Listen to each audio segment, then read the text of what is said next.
তোমরা সবাই কেমন আছো? তোমরা হোলি কেমন করে কাটালে আমাকে অবশ্যই কিন্তু কমেন্ট করে জানিও। আমি কীভাবে সেলিব্রেট করলাম সেটা কিন্তু পুরো ভিডিওটা দেখলেই জানতে পারবে।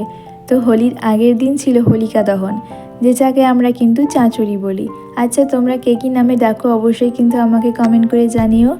আর তার পরের দিন ছিল দোল পূর্ণিমা বা হোলি।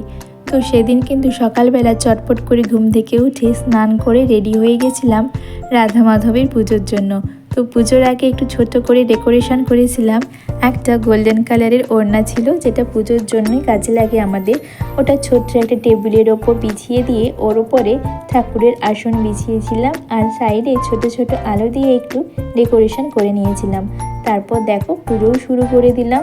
ঠাকুরকে একটু আরতি করে নিয়ে তারপর ফুল দিয়ে সাজিয়েছিলাম, আর ঠাকুরের প্রসাদ ছিল ফল প্রসাদ।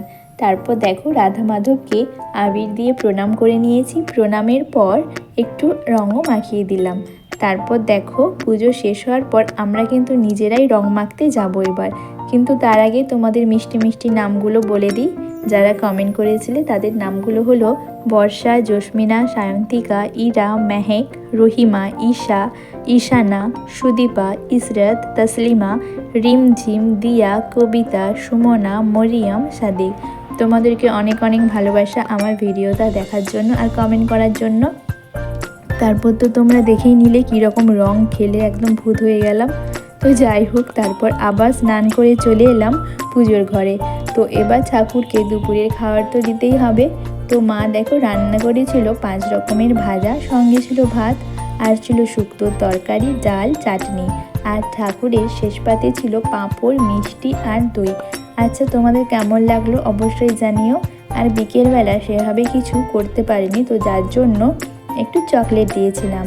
আর সন্ধেবেলা তো হঠাৎ করে ঝড় বৃষ্টি হলো, তো ঠাকুরকে কিন্তু সন্ধেবেলা মিষ্টি দিয়েছিলাম।